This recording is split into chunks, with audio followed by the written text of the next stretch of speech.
আছেন? আল্লাহর রহমতে ভালো আছি। আপনারা তো সঠিক উত্তর দেওয়া শিখে গেছেন। আপনারা কেমন আছেন? আল্লাহর রহমতে ভালো আছি। Thank you very much. আমাদের আলোচনা চলছে কোরআনের সূরা ইমরানের 102 নম্বর আয়াত। আল্লাহ বলেছেন, ইয়া আইয়ুহাল্লাযীনা আমানু, হে বিশ্বাসীরা, ইত্তাকুল্লাহ, তোমরা আল্লাহকে ভয় করো, আল্লাহকে মান্য করো। হাক্কা তুকাতিহি, যেভাবে মানা উচিত, যেভাবে মেনে চলা উচিত। প্রশ্ন হলো কিভাবে মেনে চলা উচিত। এরপর বলেছেন, ওয়ালা তামুতুন্না ইল্লা ওয়া আনতুম মুসলিমুন, আর মুসলিম না হয়ে মৃত্যুবরণ করো না। কার কথা? তাহলে আমরা কি মুসলিম? মুসলিম হলে তো আর বলার দরকার ছিল না যে মুসলিম না হয়ে মৃত্যুবরণ করো না। আর মুসলিম শব্দের আরবি শব্দ আমরা জানি, মুসলিম শব্দের অর্থ আত্মসমর্পণ করা, মান্য করা, শান্তি প্রতিষ্ঠা করা, বাস্তবায়ন করা। মুসলিম শব্দের অর্থ বাস্তবায়নকারী, শান্তি প্রতিষ্ঠাকারী, মান্যকারী, আত্মসমর্পণকারী। আত্মসমর্পণ কাকে বলে? কোরআনে যা আছে তা জেনে বিশ্বাস করা, মেনে চলা। কোনো উক্তি আর যুক্তি চলবে না। কোরআনের আলোচনা করলে আমাদের অনেকের অনেক প্রশ্ন, আবার অনেক আছে একদিনে 6236টা আয়াত জানতে চান। একদিনে 30 মিনিট সময় একেবারে কত যে প্রশ্ন। তো যা হোক, আত্মসমর্পণ করা, এটা একটু ব্যাখ্যা করছি। সেটা হলো যে কোরআনে বলা আছে কোরআন পড়ো, কোরআন জানো, কোরআন বিশ্বাস করো, কোরআন প্রচার করো, কোরআন অনুযায়ী জীবন যাপন করো। দুনিয়ার কল্যাণ এবং আখিরাতের কল্যাণ কোরআন যদি কেউ জানে, বিশ্বাস করে, কোরআন অনুযায়ী জীবন যাপন করে, তাহলে কোরআনে আল্লাহ বলেছেন সূরা বাকারার 200 নম্বর আয়াতের শেষ অংশে, যারা দুনিয়া চায় আল্লাহ তাদেরকে দুনিয়া দিবেন, যারা আখিরাত চায় তাদেরকে আখিরাত দিবেন। এটা আছে 201 নম্বর আয়াতে। আর 200 নম্বর আয়াতের শেষে বলা আছে, যারা দুনিয়া চায় আল্লাহ তাদেরকে শুধু দুনিয়া দিবেন, আখিরাত দিবেন না। আমরা কি চাই? দুটাই, দুনিয়া আখিরাত দুটাই চাই। এটা আমাদের তো মুখস্থ আছে, আমরা মোনাজাত করি, রব্বানা আতিনা ফিদ দুনিয়া হাসানা ওয়া ফিল আখিরাতি হাসানা ওয়া কিনা আযাবান নার। মুখস্থ আছে না আমাদের? এটা হচ্ছে সূরা বাকারার 201 নম্বর আয়াত। সূরা বাকারার 201 নম্বর আয়াত। এখন প্রশ্ন হচ্ছে যে আল্লাহ বললেন, হে বিশ্বাসীরা, তোমরা আল্লাহকে মান্য করো, যেভাবে মানা উচিত। কিভাবে মানা উচিত? প্রশ্ন। উত্তর হলো, কোরআনে আল্লাহ আমাদের দুনিয়ার জীবনের উন্নতি এবং মৃত্যুর পরে জান্নাত লাভের জন্য যা যা করা দরকার সকল কাজের আদেশ এবং নিষেধ আছে। এই আদেশ নিষেধগুলো যদি আমরা পারফেক্টলি, সঠিকভাবে জানি, বিশ্বাস করি, মানি, তাহলে আল্লাহ আমাদেরকে জান্নাত দিবেন। তো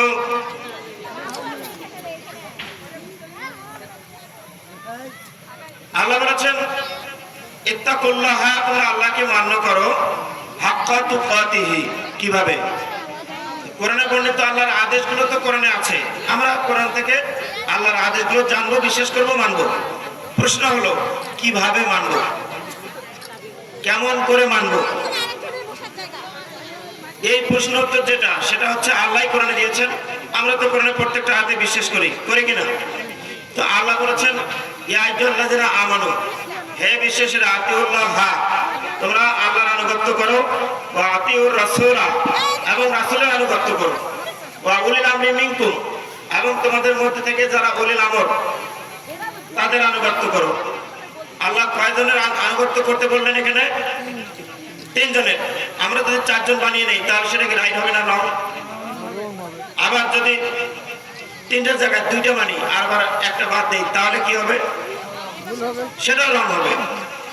তো আমাদের সমাজে আমরা এক শ্রেণীর লোক আছি যে কোরআন হাদিস মানবো, এর বাইরে যাবো না। এরকম যুক্তি শুনছেন কিনা? তাহলে তো 3টা হলো না। আবার আরেক শ্রেণী বলছে আমরা 4টা মানবো, কোরআন হাদিস ইজমা কিয়াস। কয়টা হলো? তাহলে তো কোরআনে তো আমরা পাচ্ছি সূরা নিসা 59 নম্বর আয়াতে 3টা। কয়টা? আতিউল্লাহ ওয়া আতিউর রাসূল ওয়া উলিল আমরি মিনকুম, আল্লাহ রাসূল এবং উলিল আমর। তাহলে যদি আমরা তিনটার বাইরে যাই, আল্লাহর আদেশ কি ওভারটেক করলাম না? আবার যদি দুইটা বলি তাহলে তো সমস্যা। আল্লাহর পক্ষ থেকে কিতাব হিসেবে, সর্বশেষ কিতাব হিসেবে আল কোরআনুল হাকিম নামক একটি কিতাব নাযিল করেছেন। তো এই কোরআনটা আমরা পড়তেছি, এ টু জেড পড়তে গিয়ে বিভিন্ন আয়াতে পাচ্ছি আল্লাহর আনুগত্য করতে বলেছেন, আবার রাসূলের আনুগত্য করতে বলেছেন। এখন যদি আমরা আল্লাহর আনুগত্য করি আর রাসূলের আনুগত্য না করি, তাহলে তো সূরা নিসার আয়াতটা মানা হলো না, ঠিক কি না? তাহলে ওই যে সূরা বাকারা, সূরা ইমরানের 102 নম্বর আয়াতে আল্লাহ বলেছেন হাক্কা তুকাতিহি, তোমরা আল্লাহকে মান্য করো, মেনে চলো যেভাবে মানা উচিত। কিভাবে মানা উচিত? আল্লাহর বিধান কোরআন থেকে নিতে হবে। কোত্থেকে? আদেশ নিষেধ আল্লাহর আদেশগুলো কিভাবে বাস্তবায়ন করব, সেজন্য আমাদেরকে রাসূলের কাছে যেতে হবে। কার কাছে? রাসূলের কাছে। মনে রাখতে পারবেন, খাতা কলম তো কেউ আনেন নাই। সূরা মাইদা 104, সূরা মাইদা 104 নম্বর আয়াতে আল্লাহ বলেছেন যে আল্লাহর আদেশ মানার জন্য কোরআনের কাছে আসতে হবে। কোথায়? কোরআনে। আর আল্লাহর আদেশগুলো কিভাবে, কেমন করে আমরা মানব, সেজন্য যেতে হবে আমাদেরকে রাসূলের কাছে। কার কাছে? আল্লাহর আদেশ, রাসূলের নিষেধগুলো আমরা কার নেতৃত্বে মানব? এজন্য আল্লাহ বলেছেন ওয়া উলিল আমরি মিনকুম, এবং তোমাদের মধ্যে থেকে যারা উলিল আমর তাদের নেতৃত্বে। তাহলে বিধান কার? আল্লাহ। রাসূলের কোনো বিধান নাই, রাসূলের কোনো কি নাই? আল্লাহর বিধান রাসূল প্রচার করেছেন, প্রতিষ্ঠা করেছেন। কিভাবে করব সে ব্যাপারে তিনি দিক নির্দেশনা দিয়েছেন, সিস্টেম পদ্ধতি দেখিয়েছেন। তার পদ্ধতিতে, তার সিস্টেমে আমাদেরকে আল্লাহর আদেশগুলো মানতে হবে। কার আদেশে? আল্লাহর আদেশগুলো রাসূলের সিস্টেমে। রাসূল আমাদের কি? উসওয়াতুন হাসানা। সূরা আহজাব 21 নম্বর আয়াতে আল্লাহ বলেছেন লাকাদ কানা লাকুম ফি রাসূলিল্লাহি উসওয়াতুন হাসানা। রাসূল হলো আমাদের উত্তম আদর্শ, এটা আমরা জানি, তাই না? উত্তম আদর্শটা কি? আল্লাহর বিধানগুলো রাসূল যেভাবে বাস্তবায়ন করেছেন, যে সিস্টেমে, যে সুন্নতে, যে নিয়মে, আমাদেরকে ওই নিয়মে, ওই সুন্নতে, ওই সিস্টেমে, ওই পদ্ধতিতে বাস্তবায়ন করতে হবে। তাহলে হবে কি? যেভাবে মানা উচিত। কিভাবে মানা উচিত? আল্লাহর আদেশ মানবো। রাসূল যেভাবে মেনেছেন, রাসূল আল্লাহর আদেশগুলো যেভাবে বাস্তবায়ন করেছেন, আমাদেরকেও সেভাবে বাস্তবায়ন করতে হবে। তাহলে সেটা হবে হাক্কা তুকাতিহি। এবং আল্লাহর আদেশ, অবশ্যই আল্লাহর আদেশ মানবো তার নিয়মে, রাসূলের নিয়মে। অবশ্যই আমরা রাসূলের নিয়মে, রাসূলের সুন্নাত অনুযায়ী, রাসূলের সিস্টেম পদ্ধতি অনুযায়ী, সুন্নাতের পদ্ধতি, নিয়ম অনুযায়ী আমরা আল্লাহর আদেশগুলো বাস্তবায়ন করব। কিন্তু রাসূলকে কখনো বিধানদাতা বিশ্বাস করা যাবে না। একমাত্র আল্লাহকে বিধানদাতা বিশ্বাস করতে হবে। বিধানদাতার বিধান রাসূল মান্যকারী এবং প্রকাশকারী, প্রতিষ্ঠাকারী, বাস্তবায়নকারী। রাসূল কখনোই বিধানদাতা নন। আমাদেরকে মনে রাখতে হবে একজন, একমাত্র আল্লাহই হলেন আমাদের বিধানদাতা। আর বিধানদাতার বিধান বাস্তবায়ন করার জন্য রাসূল যে সিস্টেম দিয়েছেন, রাসূল আল্লাহর বিধান, আল্লাহর আদেশগুলো বাস্তবায়ন করার জন্য যা আদেশ করেছেন, এই আদেশগুলো, এই সিস্টেমগুলো আমাদেরকে মানতে হবে। এখন তাহলে একটা হচ্ছে আল্লাহর বিধান, আল্লাহর আদেশ, রাসূলের সিস্টেম। এরপরে ওয়া উলিল আমরি মিনকুম, আর তোমাদের মধ্য থেকে যারা উলিল আমর তাদের নেতৃত্বে, আমরা এই যে জয় নামাজ পড়ে আসলাম কেন? কার আদেশ? আল্লাহ না রাসূলের? আল্লাহর আদেশে পড়লাম। কিভাবে পড়লাম? রাসূলের পদ্ধতিতে, রাসূলের সুন্নতে, রাসূলের নিয়মে। এবার কার নেতৃত্বে পড়লেন? ইমাম সাহেব।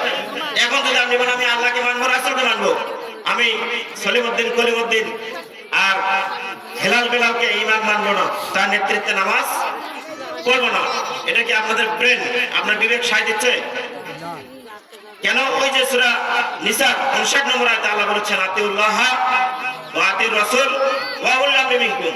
ওইখানে একটা কন্ডিশন আছে, যদি উলিল আমর, ইমাম সাহেব, নেতা, লিডার, সাইয়্যেদ যদি আপনাকে ভুল শিক্ষা দেয়, ভুল কাজ করে, তাহলে কি আমরা আনুগত্য করবো? তাহলে ইমামদের ক্ষেত্রে কন্ডিশন আছে, সেটা হলো যদি আল্লাহ এবং রাসূলের, আল্লাহর আদেশের মধ্যে থাকে, রাসূলের নিয়মে, ওই নেতা, ওই ইমাম, ওই উলিল আমর যদি আল্লাহর আদেশগুলো রাসূলের নিয়মে বাস্তবায়ন করে, তাহলে তার নেতৃত্বে মানতে হবে। বিষয়টা বুঝতে পারলেন? তাহলে আমরা কোরআন অনুসারী, মূল কথা কোরআন অনুসরণ করতে গিয়ে আল্লাহ বলেছেন তোমরা রাসূল অনুসারী হও। কেন? ওই রাসূলের নিয়মটা মানার জন্য। রাসূলের নিয়ম বিধান মানবো কার? আল্লাহ। আল্লাহ। নিয়ম মানবো কার? রাসূলের। আর নেতৃত্ব মানবো কার? উলিল আমর। মূল কথা এক কথায়। আর এই উলিল আমরটাকে আমরা বিভিন্ন ভাবে জানি, ইমাম, নেতা। বলেন। আমি ক্ষমার জন্য দুঃখিত যে রাসূলের অনুসরণ করা বা রাসূলের নিয়মটা যে আমরা মানি, হ্যাঁ, তাহলে সেটা কোথায় পাবো? সেটা কোথায় আছে? রাসূলের নিয়ম তোমরা এইভাবে মানো, সেই রাসূলের নিয়মটা কোথায় আছে? Thank you very much. বসেন। প্রশ্ন করার জন্য ধন্যবাদ। অবশ্যই আমরা আল্লাহর আদেশ মানবো, রাসূলের নিয়মে মানবো। এখন রাসূলের নিয়মটা আমরা কোথায় পাবো? তাহলে তো আমরা নরমালি জানি তো হাদিসে যেতে হবে, তাহলে তাই না? তো হাদিস যে দুই প্রকার, এটা আপনারা অলরেডি এখন সারা পৃথিবী, not only Bangladesh but also all over the world, পৃথিবীর যত মুসলিম জাতির লোক আছে সবাই জানে এবং বিশ্বাস করে যে হাদিস দুই প্রকার। হাদিস কয় প্রকার? দুই প্রকার। সহিহ হাদিস, জাল হাদিস বা জয়ীফ হাদিস। সহিহ হাদিস গুলো অবশ্যই রাসূলের মুখ নিঃসৃত বাণী, আর যেগুলো ভুল হাদিস এগুলো হলো মুনাফিক, কাফের, মুশরিক যারা, তাদের তৈরিকৃত, বানানো, সাজানো, গোছানো, পেঁচানো, লটানো, মানব রচিত হাদিস। আর রাসূলের মুখ নিঃসৃত কথাগুলো রাসূলের হাদিস, এগুলোকে বলা হয় সহিহ হাদিস, তাই না? তো এখন আমরা রাসূলের নিয়মটা কিভাবে মানবো? রাসূল যখন দেখিয়ে দিয়েছেন, তখন তার যারা অনুসারী ছিল, দেখেছেন কিনা? যারা দেখেছেন তাদেরকে কি বলে? সাহাবা, সাহাবী বলে, তাই না? তো সাহাবীরা কি রাসূলের সিস্টেমটাকে ফলো করেছেন কিনা? তারপরে রাসূলের পরে কারা? তাবেঈ। সাহাবীদের পরে তাবেঈ। তাবেঈ কারা কাকে অনুসরণ করেছেন? সাহাবীদেরকে। তাহলে সাহাবীরা কিভাবে কাজ করেছেন? রাসূলকে যেভাবে দেখেছেন, তাহলে রাসূলের নিয়মটাই সাহাবারা ফলো করেছেন। এবার সাহাবাদের নিয়মটাই ফলো করেছেন তাবেঈরা। তারপরে তাবেঈ যারা, তারা কার নিয়ম ফলো করেছেন? তাবেঈদের। তাহলে দেখা দেখি সিস্টেমে যেটা আসতেছে, এইটার পক্ষে যে হাদিসগুলো পাচ্ছেন এগুলো হচ্ছে সহিহ হাদিস। সহিহ হাদিস আর জাল হাদিস আপনি কিভাবে পার্থক্য করবেন? তার ফর্মুলা হচ্ছে যে সাহাবাগণ রাসূলের সিস্টেমটা দেখেছেন, বিধান মেনেছেন কার? আল্লাহ। কিভাবে মেনেছেন? রাসূল যেভাবে মেনেছেন সাহাবারাও সেভাবে করেছেন, সেই নিয়মে, সেই পদ্ধতিতে। কথাটা বুঝতে পেরেছেন তো? এবার সাহাবীদের পদ্ধতি দেখেছেন কিনা? তার পরবর্তী জেনারেশন দেখছে, তাদেরকে কি বলে? তাবেঈ বলে। তাবেঈ মানে ফলোয়ার, অনুসারী। তাহলে এই যে তাবেঈ যারা, তারা সাহাবীদেরকে ফলো করেছেন, তাহলে তারা কি দেখে শুনে ভুল সিস্টেম ফলো করেছেন?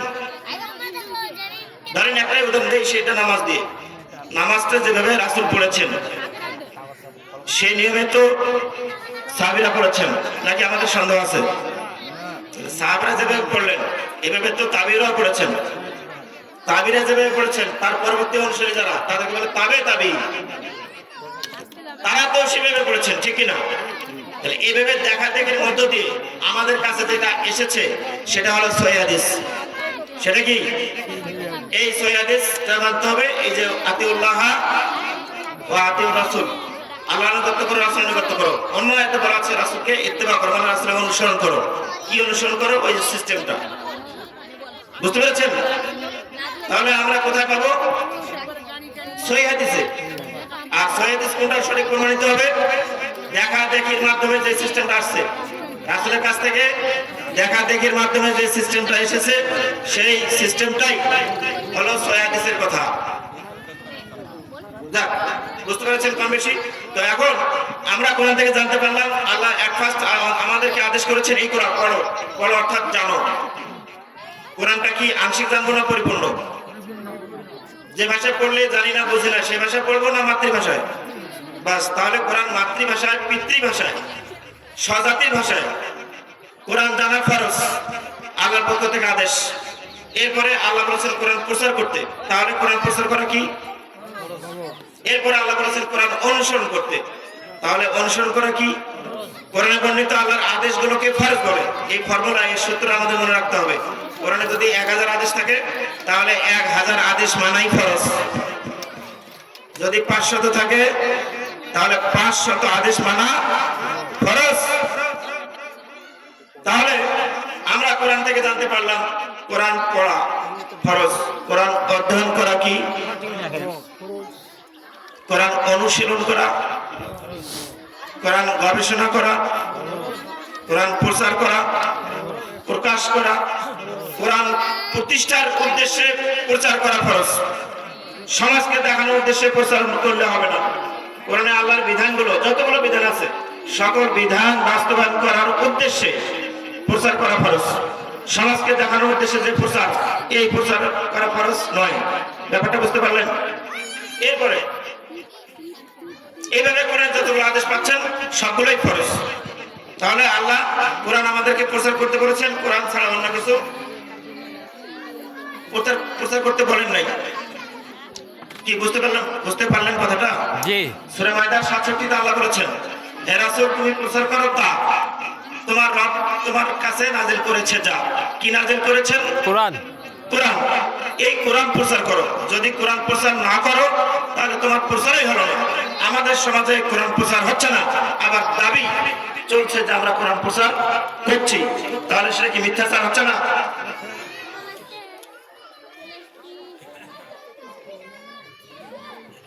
একটু উঠো তো, তুমি উঠো তো।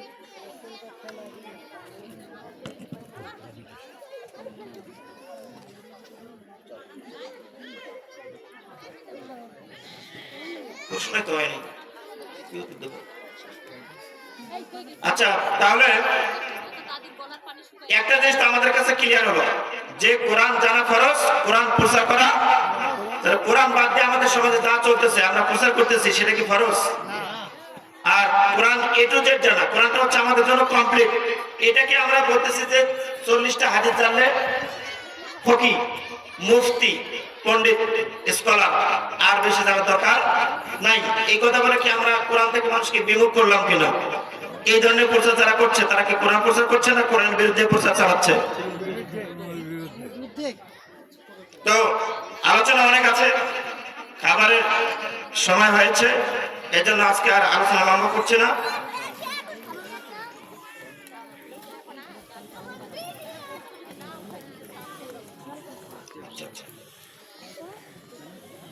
তো আমি আপনাদের সামনে সূরা ইমরানের আরেকটি আয়াত বলছি। আল্লাহ বলেছেন ওয়ালতাকুম মিনকুম উম্মাতুন, তোমাদের মধ্যে একটি দল থাকতে হবে।